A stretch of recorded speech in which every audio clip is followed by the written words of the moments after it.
Welcome to the HIA Essentials podcast. I'm your host, Keith Holt, and today we have a great episode lined up for you. I'm sitting down with Chris Fortune from Nashville Autosport.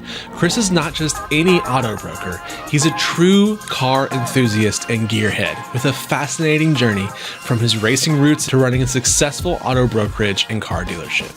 If you're curious about the ins and outs of buying high-value cars, the latest trends in the automotive market, and some incredible behind-the-scenes stories, you won't want to miss this episode. So buckle up and get ready for an exciting ride. Welcome to HIA Essentials, your guide to smart purchases and long-lasting value, brought to you by Holt Insurance. I brought my Lego in today. I did this Lamborghini and then the McLaren behind you. Nick, who's right next to us, we have our team meeting every Tuesday morning, and he was talking about what he did this weekend. We always go through like what our weekend was like, and he was talking about how he was cleaning his guns, literally cleaning his guns, and how that was fun. And I was like, well, I made a Lego set. That's kind of cool, right? It was like not quite the same kind of thing, but you know. When did y'all get everything official? The 17th. Awesome. Yeah. So wow. So that was like right after we talked, right? Yeah, right after. It's a long process. Yeah, I'm sure. So how long had it before? So you got the 17th. What was the process? When did everything start? Well, you know, we started early in the year. We formed the corporation in January, and we had to find real estate and, you know, get the real estate closed, get buildings, and then there's a list of things that you have to do that are, you know, to actually be a motor vehicle dealer in Tennessee, you have to have facilities that are acceptable. You have to have signage. You have to have insurance. You have to have a surety bond. All of those things have to be in place before that you can ever apply. Once you apply, you send all that data in. They get back to you. Once that's approved, then they'll order a site visit, and the site visit they'll come out and, you know, inspect to make sure that your facilities are adequate. That what you've turned in is actually true. Yeah. is correct. Gotcha. And then once that's approved, then they issue a license, and then you can start, you know, selling and doing what you got to do. Nice. So, that's awesome. Obviously, we're an insurance agency. We do all personal lines, so it's home, auto, umbrella, and stuff. So kind of like to start, we don't like to talk about insurance because insurance is boring. No, I'd rather talk about cars and houses and stuff. But do you own a home? I do. And do you have any like scheduled items or high value items that are anything you want to talk about that you're proud to have, or you like? You know, nothing that is just run of the mill stuff. Yeah, cool. Just your normal jewelry. The things. Cool. Yeah. And then the kind of more important of those questions is what car did you drive here in today? I drove here in a 2005 Chevrolet Tahoe, which is, you know, seems boring until you see this one that was owned by one family. It's a Z71. It's been cared for. It was the patriarch of that family. It was his. He's passed away. It was passed through the family, and it was just this incredible truck that I've done service on it for them for years, and I received a call that they were having problems with it, and they had taken it somewhere to have the oil changed, and these particular people are in the petroleum business, and their son was leaving for college, and he was driving the truck, and he was about 60 miles outside of Nashville, and it shut down. And what had happened is the service company that they used to do the oil change put the plug back in, and that was all they did. They never put an oil filter on. They never put any oil in the car. Oh my God. And this truck made it from Nashville to almost Cookeville before it seized up and the whole motor imploded. So it was a very frustrating thing because it was a special car to them, and they decided that there was an insurance claim against the service companies, which was never a problem. They were like completely cool, and so that got handled, and it just deflated them on the vehicle, and they said, would you just buy it as it is? And they were going to keep their insurance and move on down the road and buy something. And I bought it, and I put a crate engine, which is a brand new engine from Chevrolet in it. And it's just a neat truck. Yeah. I mean, there's so many of them, and so many of them are run out, and it's regarded as one of the best Tahoes that there were. So although it's not a very expensive car, it's a car that I use as a daily driver because I throw things in the back of it and things like that. But it's great. It's like that range where they went, like, they took a step up in luxury and kind of niceties, but not so much where there's enough technology to go wrong. Well, they're just cool. Yeah. I mean, they've just been around. You know, it was before everything changed, and you know, that doesn't have things that, you know, beep when you're out of your lane, and it doesn't have automatic braking and those kinds of things, and I just like it. Yeah, it's honestly like that Sequoia I bought from you was kind of the same thing. It's a choice. I mean, it's what you decide to drive, and for me, generally speaking, I drive whatever is closest to the door. You know, in the evening when I'm going home, if there's a car that's closer, then that's the car that I'll drive, because I typically drive all the inventory that I have. Yeah. You know, just so I know it and I can, you know, speak about it. You know, with some knowledge. Yeah. You know. Cool. Well, that's a perfect start to kind of. Obviously, you have Nashville Autosport that just became official. Launched, yeah. How did you get to Nashville Autosport? Where were you born? Where were you raised? Well, I'm from Mississippi. I was born in Memphis, and we lived in a few places around Memphis, but we from in the 70s we were racers and raced motorcycles, and you know, the cops in Germantown were, you know, I don't know if we were harassing them or they were harassing us, but it wasn't a good situation. So we bought a farm in Mississippi when I was a kid. My parents did, and we built the track on that farm, and we raced there for, you know, I don't know, after the time we bought the farm or we moved there, we probably only raced 3 or 4 years after that. But my parents still have that farm down there, and like dirt bike and dirt bikes, motocross is what it was. And it was fantastic. It was a great way to grow up. I saw the country. We traveled coast to coast. You know, raced everywhere, and you know, all the way up to Supercross. So that's awesome. It was a good time. Yeah. But so I was there, and we were in the food service equipment business, refrigeration. Taylor Freezer specifically, and my dad was one of the original distributors for that company and had offices, you know, in Memphis and Little Rock and, you know, Jackson, Mississippi, New Orleans, and then we ended up buying a distributorship here in Nashville, and we were in that business for, I mean, it was a 40-year-old company, and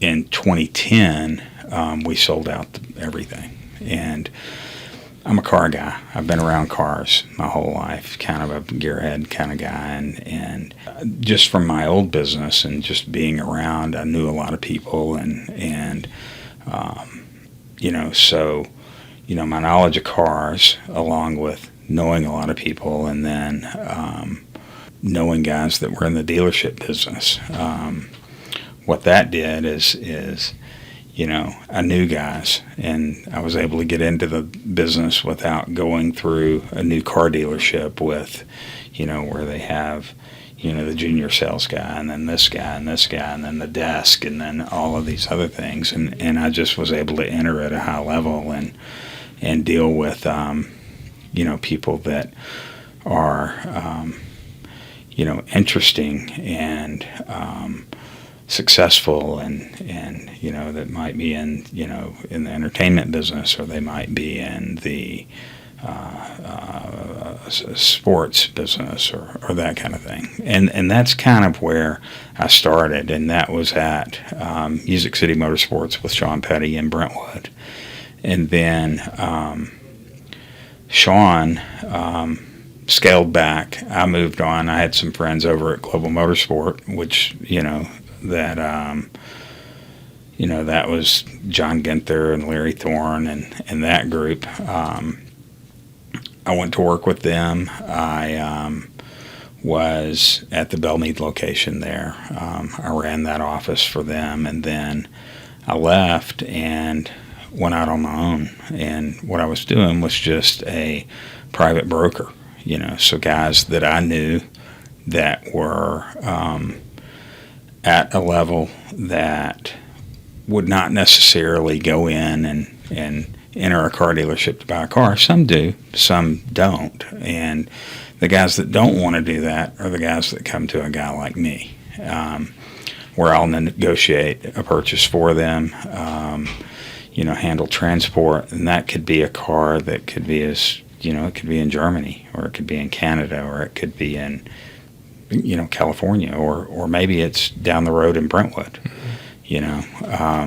and then I'm paid to handle that for them so that they don't have to. Yeah.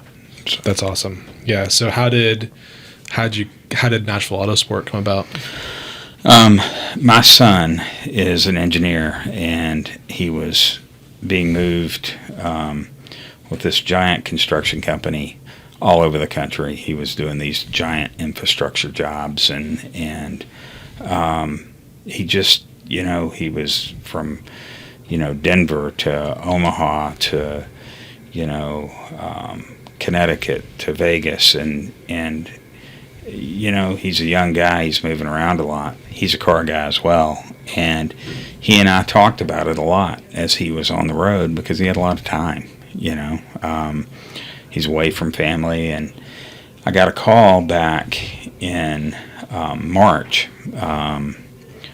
from a guy who was selling an accessories business in town, which is, when people buy cars and they customize them, and it could be anything from a lift kit to wheels to, bed covers or window tinting or any of those various things that you do to your car once you buy it. There was a company here that had been in business for a long time, and the owner was retiring, and we had the opportunity to buy that. So I reached out to my son, and he said he was interested, and we ended up buying this company. And we, it's Auto Pro Accessories here, and it was actually here in Brentwood. And when we did that, we needed a place for that. Simultaneous to that, we had considered doing a car dealership, but, real estate's tough to find here, and it's, the capital investment's intense. And we found this piece of property on Church Street in Brentwood when we were actually just looking for the Auto Pro business. And it was actually an operating car dealership, and we thought, well, this will work.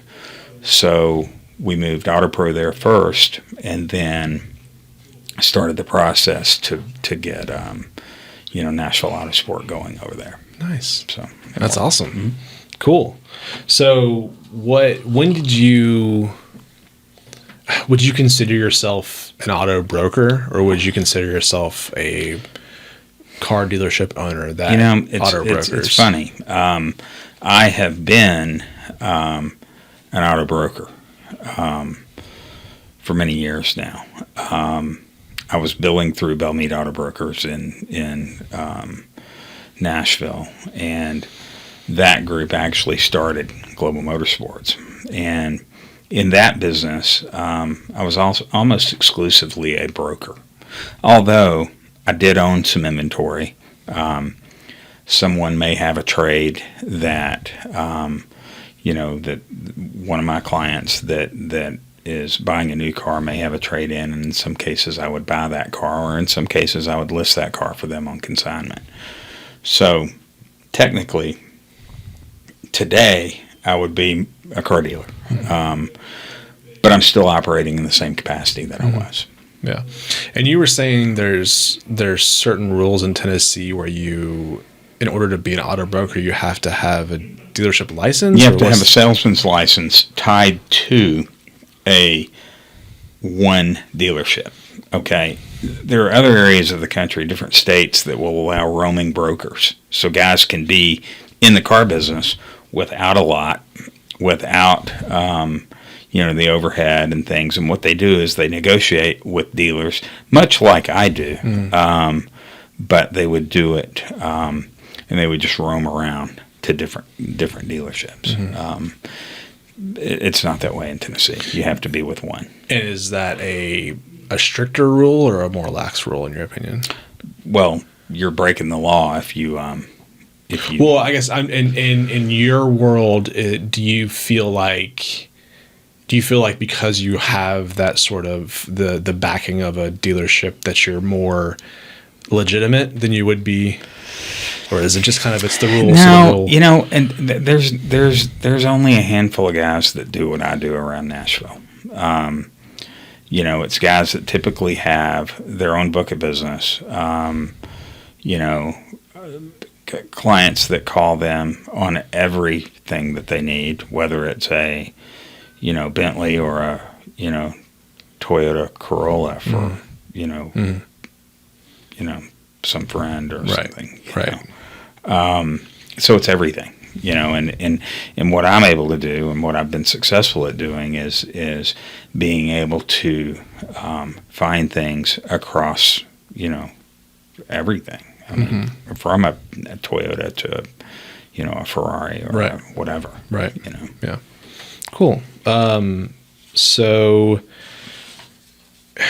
what is the is it a fee based or a commission based? Yeah, what I do is I charge a percentage based on the dollar value of what I'm doing. So the more expensive the car, the less the percentage. The less expensive the car, the higher the percentage. And it's really just a situation of time. I don't. My time's limited, so it's a thing where if there's not enough money in it, there won't be enough. There's just not enough. Right. It just can't happen, and because I can't pay people to assist me if it's not there. Because you're the one doing exactly. it. Yeah. There's only so many hours in the day. So what would could anyone call you up and ask you to go look for a car for them? Yeah. I mean, I work with. I get a lot of referrals. I will say this: I'm only effective with people who really don't want to do anything in the car business. That cars are just they either love them and they don't want the hassle of having to negotiate and buy them, or they just look at it as a means of transportation from A to B, and they could care less what they drive, and they don't want to go to a car dealership, and they don't want to shop, and they don't want to deal with the desk and all of the things that happen when you go into a new car dealership. Right. Those are my customers. I get referred people frequently that want me to help them, but then they're continually shopping as well. Those aren't the kind of guys that I'm helpful with, because it's not that I'm that smart. It's just going through the motions. Right. Right. I do have connections that people may not have, but if you have a particular car in mind and you want to shop for it, then by all means, the internet is very effective, and you can do that. Right. So I'm not for everybody. I'm for the guys that just really don't either A, have time to deal with it, or B, just don't want to. So do most of your clients, I'm assuming most of your clients come to you and say, hey, I want this, and you bring them that car. Does anyone ever say, hey, so I'm looking for a car that checks these boxes. Can you get it for me? Oh, yeah. Yeah. I mean, I get that question a lot. What do you think? This is what my needs are.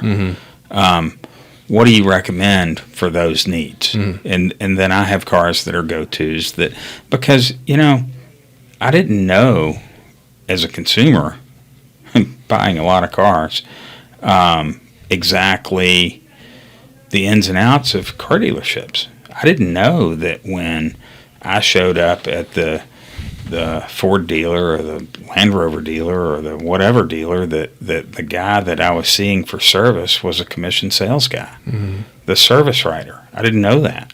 And, in my old service business, I had 40 trucks, and I never knew that guy was giving me a laundry list of things that I needed to buy it crossed the line with me that I didn't know, and most people don't know that. Most people don't know when they show up at a service department at a new car dealership that the guy that they're talking to is on commission. Yeah. I wouldn't know that. Yeah. Yeah. So do you feel like, are you able to, I mean, I'm sure a lot of your clients' money isn't a super important thing. Would you feel that way, or is it not? No, I wouldn't say that at all. I mean, I deal with very wealthy clients, but I think money is important to most people. Do you feel like you're able to, obviously you are charging for your service, but you have, like, if you hire an interior designer, their thing is like, we'll get you a discounted rate on this stuff so that you're actually paying the same and getting the same thing. Do you feel like you may be able to get that? Historically speaking, yes, but going through COVID, I looked like I didn't know what I was doing because, we were having to pay, $10,000 and $15,000 and $20,000 over what MSRP was just to get a car. Yeah. Now, sure, people could wait, but they didn't want to. And that's why the prices the buzz for that was, market adjustment, pricing. And it just, there are people who don't want to wait. They want to go ahead and buy, and they want to get what they want when they want it. Yeah. So there are those people out there. This episode is brought to you by us, Holt Insurance Agency, your trusted partner for comprehensive insurance solutions in Tennessee. At Holt Insurance, we understand that protecting your assets is essential. That's why we offer personalized insurance solution plans tailored to your unique needs. Whether you're insuring your home, car, or valuable possessions, we got you covered. Visit HoltInsuranceAgency.com today to learn more and get a free quote. Holt Insurance Agency, protecting what matters most. Do you see auto brokering being a growing industry, or do you feel like it's kind of stagnant and stayed the same? I don't know. The car business with the push toward electric and I just don't know. I don't know where that goes exactly. I think more utilitarian kind of, like, not utilitarian in terms of like a utility, like a appliance. Well, kind of I mean, there's companies out there that Carvana is a great example. You go online, you look at some pictures, you click a button, and they ship the car to you. And then take your other one away. Yeah. And they do, and they make it really easy. But, I see those guys buying at auction, and they're buying everything in sight. They're not real choosy. Yeah. So what are they doing with those cars? Are they, our term for it is pushing them up. You buy a rough car, you put a little paint on it, and you dye a few seats and polish it up and send it down the road. That's not necessarily the kind of cars that I buy. Yeah, that's a great point. It's the same kind of thing. We're in a business where the industry is pushing towards commoditization in a quick turn, and that's exactly what we're trying to do and convey in our industry, that we have the service first, that we offer the same product, but we have the experience and the expertise to give you and help you have the best experience possible with that service. So I definitely understand that point of view from the thing. I didn't know what an auto broker was until recently, and I don't know why anyone wouldn't go that path personally, but that's just me. And there's yeah, it's a preference. I mean, there are people that like to negotiate. They live for it. It's not me. I don't even like it. I don't. Yeah. But I'm a car guy. Right. So, right. Well, cool. I can deal with them. So how? Okay. So can we go down? Can we go down a path of helping me choose a car? It's kind of step by step process. But okay. So let's say I think I told you I'm in no position right now financially to change cars because I made a questionable financial decision on my current car. Beside the point, but let's say I am looking to replace my car because I have a A5 Sportback, which I love, but we just bought a Mastiff Lab mix dog, and she can sit in the front seat now. She's 6-7 months old, but she's about a couple weeks away from not being able to fit in the front seat. So that's kind of the pickle I'm in. So how would you go about helping me decide what car to buy? Well, first of all, what I would ask anyone is, what do you like? More than anything, what are your ideas? What do you need out of a car? Other than space. Do you need something that's all-wheel drive? Is gas mileage a premium to you? Is it those types of things. Are you a European car person? Are you an American car person? Are you a Japanese car person? Yeah. I think all of my cars were Japanese until this latest one, and I may be a European person. You'd be surprised. I mean, there's you ask that question, and most people have a preference. You got the American guys that that's what I want to drive, and that's a great thing. And then, the Japanese guys and the Euro guys and all of that. But what I see is, and I learned this, and by the way, these are all my opinions. For sure. Have somebody that could contest me on everything I say, and I'm fine with that. But it's my opinion, and I have it. Right. And I don't mind sharing it. Yeah. To me, some Japanese cars are, specifically Toyota, I think is the best car made across the board. Now, that includes Lexus. They're just fantastic cars. Generally speaking, they're not the most exciting cars, but they are the best cars. Again, my opinion. I don't disagree with that. BMWs are fantastic driving cars. I don't think they're the best car by any stretch. Mercedes, I think, is the car that, has the most consistent drive of any car. And what I mean by that is if you get into a Mercedes car, this is historically speaking, I think this has slid a bit lately, but you could get in a car that had 10,000 miles or 30,000 miles or 70,000 miles, and that car drives the same. My old Tahoe, it drives like an old Tahoe. Yeah. I mean, it doesn't drive like it did when it was new. Yeah. And there's a lot of manufacturers that are that way. And my opinion of it is that, if you want something that's going to drive the pretty much the same for the life of it, Mercedes does that. So I have all of these little things that are just my opinions. Right. I mean, so really it boils down to what your likes are, what you would want.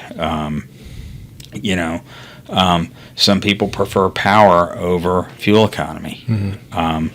Some people want both. The new hybrid cars now are different than old hybrids. They don't get as good a mileage as, say, a Prius, but they're performance driven. The new Toyota Land Cruiser is a great example. It's, in some ways, well, in a lot of ways, the most modern thing that Toyota has ever done technologically. But in other ways, it's going back to some of their roots. It's a smaller car. You know, Toyota Land Cruiser starting, you know, with FJ40s, the old Jeep-looking Land Cruiser, to the FJ60s and 62s to the 80s. Every year, the car got progressively bigger up until it was this 200 series that's a whale. Okay? Yeah. This new one went back 2 steps in size, but technology is fantastic. It's got a hybrid drive system that is not just for fuel economy, it's actually for performance. So it's got a 4-cylinder engine, but it's got a ton of power. Yeah. So they're really doing some great things with that. Toyota especially, I think, has shown from my perspective in the past couple of years where they're like, we don't really care what the media and what the popular opinion currently says is the right choice for us to move forward. We're going to move forward what we know is the best way forward. Wow. And they're starting to release these vehicles, and you're like, yeah, y'all were right. The hybrid is the way to go, not purely electric. Yeah, don't get me started on that. But it's a, I am a fan of hybrid cars going back to the Prius. I mean, the original Prius, or not the original, the second generation Prius, which is the most known. That's the bubbly one that you see. My personal opinion, again, it's my opinion, I think it's the best car that's ever been made. Yeah. I do. Yeah. Because you can drive it forever. I mean, I still have one. I have one that I loan out to people that need, a car here or there or whatever. And this car that I have has got 400,000 miles on it. Wow. It's had one main battery replaced, which I had a secondary company do. Yeah. It wasn't very expensive, and the car still gets almost 50 miles per gallon. Yeah. There's nothing like that. Yeah. So if you just need wheels and you need to be able to travel to California and not wait at charging stations and lines and things like that, it's the car to go. Yeah. I mean, we are so far away from electric vehicles being the better option for everyone. I mean, I drove a Ford Lightning truck, electric truck. I traded for it. One of my clients bought a car from me. He lives in the Florida Keys. I deliver a car to him. It was right before Thanksgiving. Couldn't get any haulers. He said, I'd really love to have this car. So my son and I jump in this car, and we drive down to the Keys. Marathon Key is where we were. And we drove down there. We picked up this Ford Lightning. We left at what was 4 a.m. Nashville time. No, 3 a.m. Nashville time. Drove it back. It took us 22 hours to get back in this truck because we had to stop about every 160 or 70 miles to charge. And there may be a line. There may be broken chargers. One time we stopped, none of the chargers worked. We're low on battery, have all this anxiety. Yeah. We find another one. It's slow, but what no one ever says to you is, when you get in a electric vehicle to go on a trip, and you leave your home where you have your charger hanging on your wall, what no one says to you is that after that first charge, you can only charge to 80%.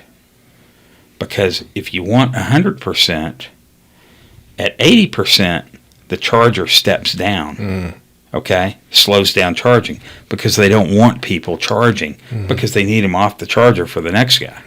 but I'm going, 1,000 miles. Right. I need to be topped off. Right. Slows it down. You get to 90%, it's basically a trickle charger. They just want you off the charger at that point. Well, when you take that into account, so you cut to 80%. Right. Okay? In other words, you start at 80% battery, and if you're smart, you're not going to travel beyond 20%. Mm-hmm. Yeah, so now you're like cutting it in half. You're at half your battery capacity, which is half your mileage. So the extended range Ford Lightning that we were driving that supposedly has 330 miles range had 160. Yeah. It was terrible. Yeah. So now, if you live in Nashville or any other city, you never go on a trip, and all you do is drive to the office and to the grocery and to the country club or whatever else, by all means. Mm-hmm. But that shouldn't be mandated to everybody in the country. Right. Yeah. Because for sure. Anyway. I'll stop. You're gonna have to edit. No.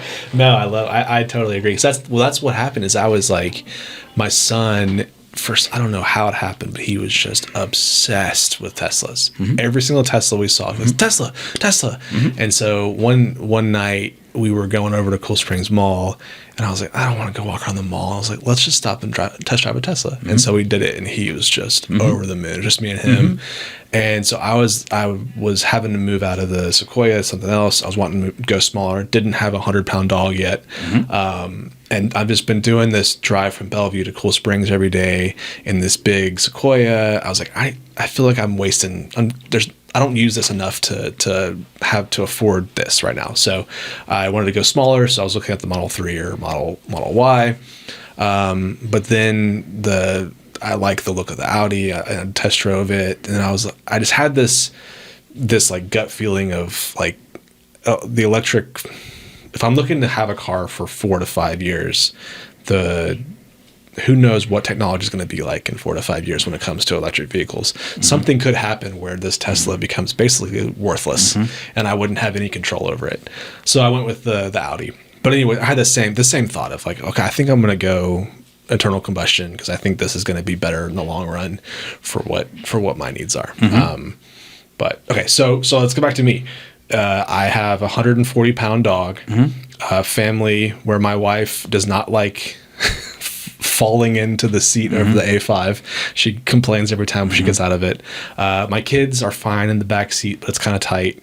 I wouldn't love a huge size just because I do spend 80% of my time driving with just me in the car. I don't need anything huge because my wife's got a Highlander and it's plenty big enough for what we need for moving stuff. I don't really have a affinity towards any sort of brand really. I would like something that I thought was cool that could be fun to drive. But I would like something that probably has good reliability. Just I don't want to have it in the shop all the time. So what would you say? I mean, I start with Toyota. It kind of depends on budget, but like. Well, I'm not actually doing it, so budget's not part of the question. Well, I mean, the new 4Runner's fantastic. I mean, the brand new one hasn't even come out yet, but it's going to be incredible. It's a great utilitarian car that you can do some small custom work to and make them where they're not so much of a grocery getter, if you will. They're 4x4. They're super capable. You can take them camping. You can pull a boat. You can do all the things that you want to do, and they're not giant. Is it going to have the hybrid drivetrain? It's going to have the hybrid drivetrain as well. Does the back window still roll down? I haven't checked. I haven't seen one yet, so I don't know. But I think they may. They may. I mean, I love that about that Sequoia. There's and it's not the new Sequoia. I just sold a TRD Pro Sequoia 2 weeks ago. what a fantastic car. Yeah. I mean, just fantastic, but it's big. If you don't need a big car, you don't need a Sequoia. Yeah. You know, Have you sold any new Land Cruisers? I've sold 2. I have 2 on the lot right now, and I have 2 more coming. What's your preferred setup for the new Land Cruiser? First edition's really nice because it's got the heritage style round headlights, but yet it's got, you know, suspension and racks and things like that. And, and I gravitate, you know, over everything else. You can walk my lot and you can see that there's more weight in SUVs than there are sedans. Sedans really, you know, the sedan market is soft across the board. You know, so what you'll see on my lot are either sports cars or SUVs or trucks for the most part. Yeah. You know? Yeah. But I don't know. I would look at that. There's several, though. I mean, there's a new company called Ineos. You know, Jim Radcliffe, wealthiest guy in England, got upset with Land Rover because he felt like they were watering down the brand. So he says, you know what, I'll build my own. Yeah. And he did it. And he did a fantastic job of it. And I've sold a bunch of those. Yeah, I bet. And we're doing a bunch of custom work on them, and they're really fantastic. Yeah. They're doing a smaller one, right? At some point. It's electric. I signed up. It's electric. Oh, yeah, it is, isn't it? Yeah, it's electric. Yeah. So the what they have is they have now they have the Ineos Grenadier, which is just the 4-door. It looks like a, you know, classic Defender. Yeah, it's awesome. They have a Quartermaster, which is looks like a classic Defender truck. Okay. And then they just started a performance division, which is not so much performance as it is luxury. Yeah. You know, better leathers, that kind of thing. Yeah. That was just announced at the Goodwood Festival, you know, a couple of weeks ago. Nice. So, yeah, those things are awesome. Yeah, they're fantastic. Yeah. I have 3 right now. Are they all the BMW inline 6? Is that they're all? They're that old bulletproof inline 6, and they're fantastic. Oh, you know, the story behind that is you know, that truck was designed in England. It uses a German power plant, and it's built in an old Mercedes-Benz factory in France. So it's just. So I mean, but like the paint is fantastic. The build quality is off the chart. Capable 4-wheel drive. There's nothing else like it being built right now. Yeah, you feel like they'll be dependable, like reliable. I haven't had. Well, let me rephrase that. I've had one issue on one truck, and it wasn't a mechanical thing. It was a gasket failure on one of the Safari roofs that pop up, and it was, you know, we don't have a dealer in Nashville yet, so we take them to Atlanta, and Atlanta fixed it in a day while one of my guys waited. I drove past the BMW dealership, and they had a bunch over there. Do they don't service them at the BMW? No. Oh, you gotta send them off to Atlanta, I guess. Yeah, okay. Oh, man, we see this is the problem about talking cars. As I get all excited, I'm like, okay. So what would you consider your ideal client?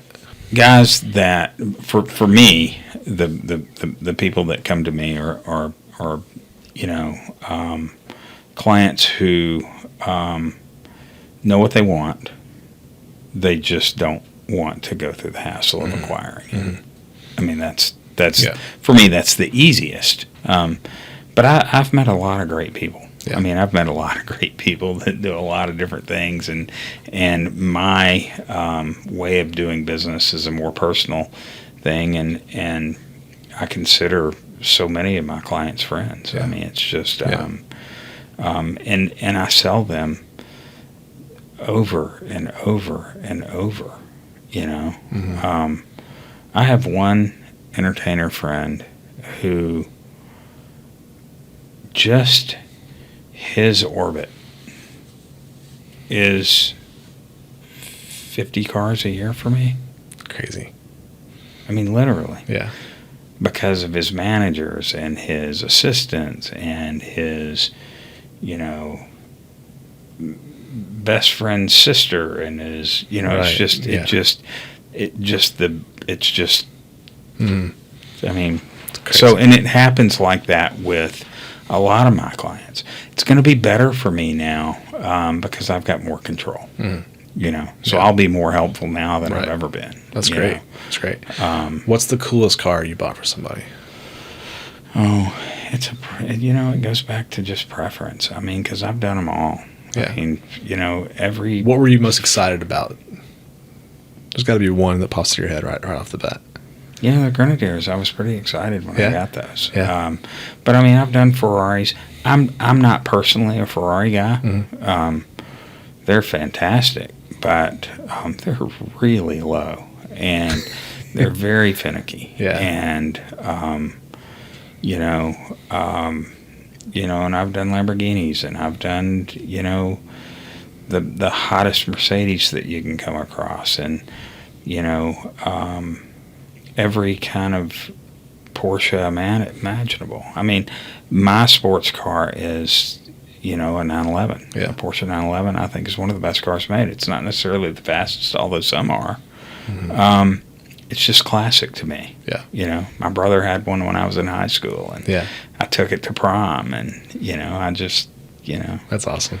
Do you have, what was one of the more most proud brokering stories you have, where someone came to you and you either it was a difficult process, or you were most happy with your end result?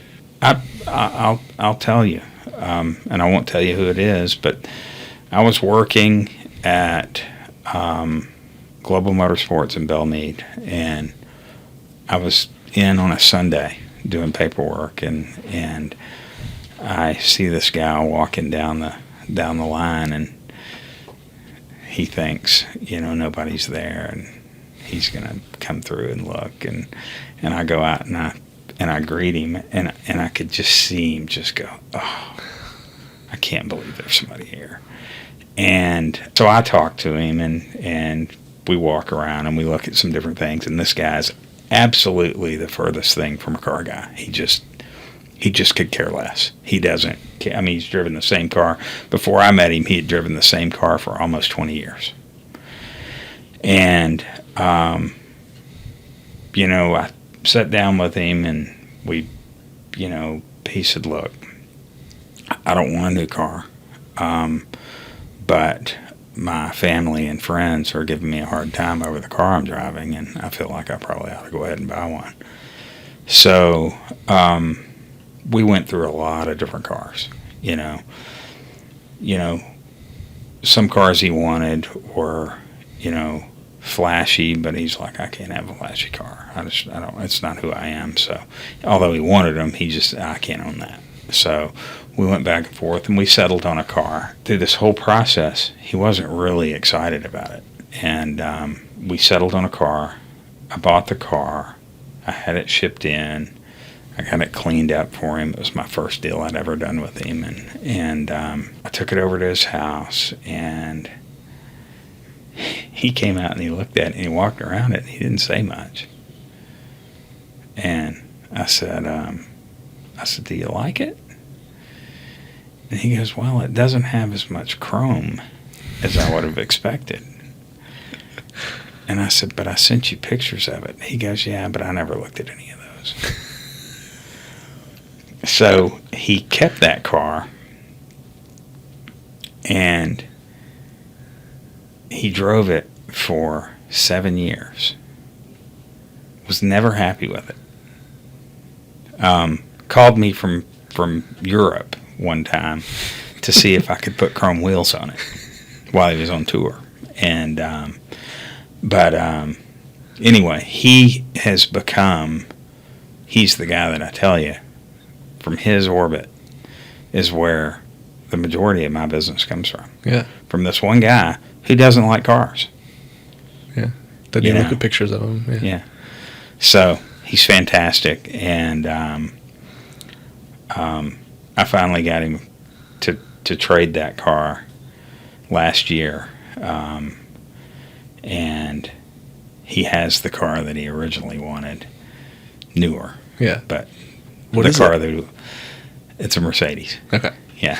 It's yeah. It's if there's a full chromed Mercedes you see driving Yeah, around but in it's Nashville, just, I too. get what he was saying. He got this, the car that we had was a Audi with a black optics package, which means it had no chrome. Yeah. And he was very let down that there was no chrome. Yeah, that's funny. I actually, when I went to go test drive my car, the first car I test drove was a all-road, and it had the black optic. It was all black, and I like it's sleek. But I got the one I have, and it has the chrome. The windows aren't tinted. Like it's just.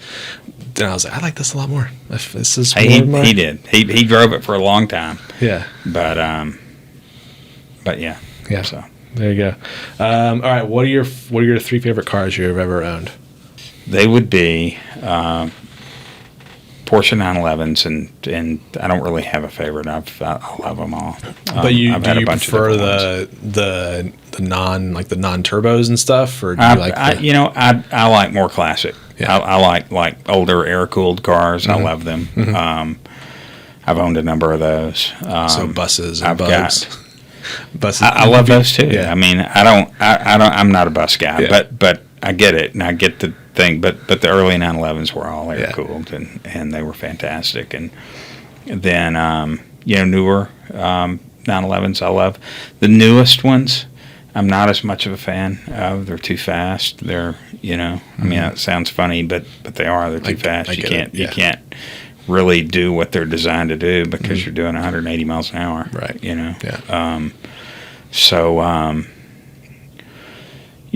Toyota Land Cruisers, I'm a big fan of. Mm-hmm. I've owned a bunch of them. I've done a bunch of custom. I've owned them all.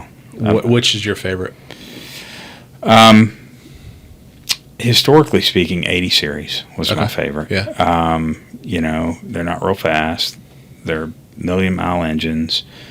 They're fantastic, but I've owned them all, and I've had 40s and 60s and 62s and 80s and 100s, and I've done them all, and I've customized them all, and I've done it all to them. Yeah. They're great. Yeah. So I love those. Yeah. And then I'm a Land Rover guy. I like old Land Rovers. Whether it be Defenders or old Discos that are customized, or what's your opinion on the new Defenders? I mean, I like them. They're great cars. Yeah. I mean, they are. They're great cars. Yeah. And I've sold a bunch of them. I'm sure. And but they're not solid axle 4x4s anymore. Which that's the new Defender was the kind of like the straw that brought the camel's back for Ineos, right? That's exactly why. Yeah. Radcliffe was like, nope. Yeah.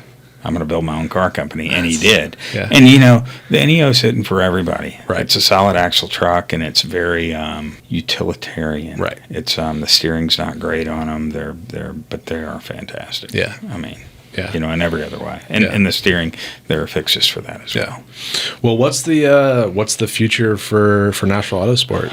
We're just going to get going and do what we've been doing, and stay lean, and there won't be a bunch of us. We're, we got a great facility. It's not flashy, but it's good, and it's clean, and we got great cars. Nice.